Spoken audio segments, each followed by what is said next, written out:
Hey, I'm Spencer Ming, and I just want to welcome you to the Impact Eternity course, where we hope to teach and train you over the next 4 weeks concerning how you can live missionally on a daily basis.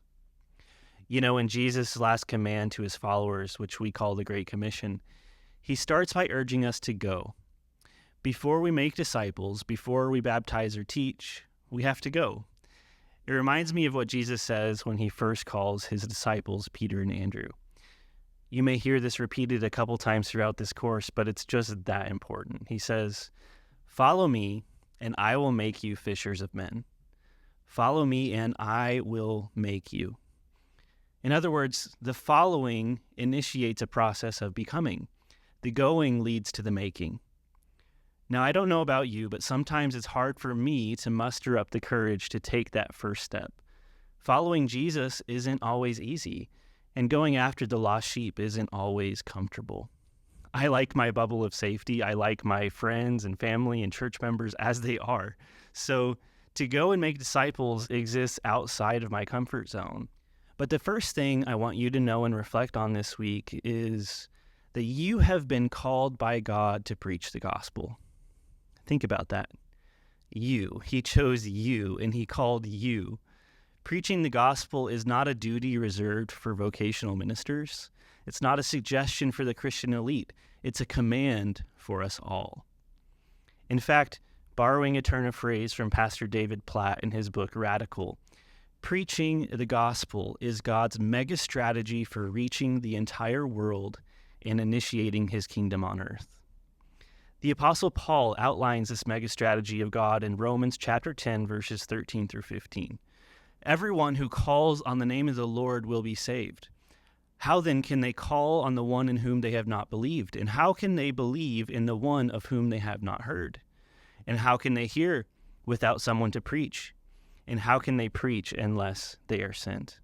If you look carefully, you'll notice a sequence.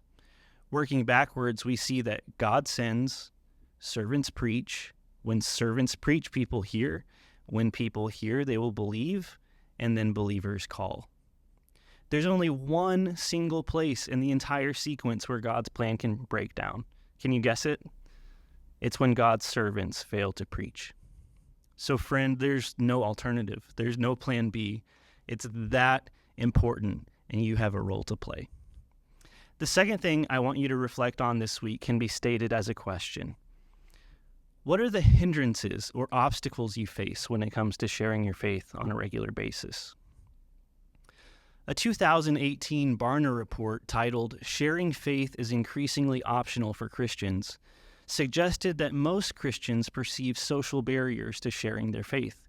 44% of Christians said they would avoid conversations with their non-believing friends if it jeopardized their relationship. And concerns for appropriate timing and not appearing angry or judgmental were also prevalent. This study is especially concerning because a more recent report revealed that non-believers are actually pretty open to receiving the gospel. 40% of people who identified as having no faith expressed a positive opinion toward Jesus, but only 22% responded positively toward churches in their community, and only 9% to evangelicals in general. The headline of the report was, "Americans like Jesus and his message, but not so much his messengers."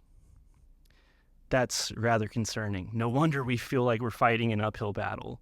So all of this, balancing fragile relationships and managing the social expectations and dealing with complications of communication, it all contributes to the pervasive challenge of living on mission.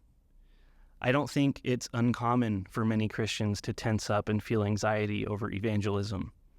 Hindrances, including fear of rejection and busyness, maybe lack of know-how, where you just don't feel like you know how to articulate the gospel or respond clearly to any potential questions.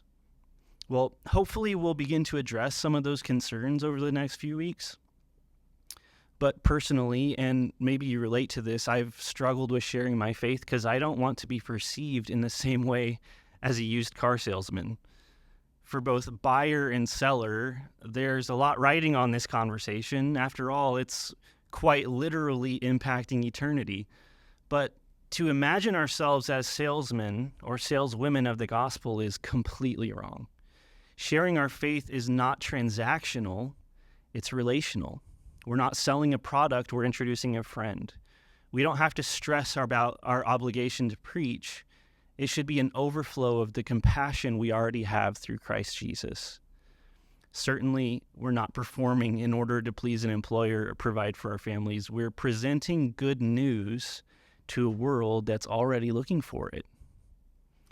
So, yeah, there may be challenges, but as you progress through this course, I hope you'll come to understand this reality, that you have been sent by God as his messenger to the world.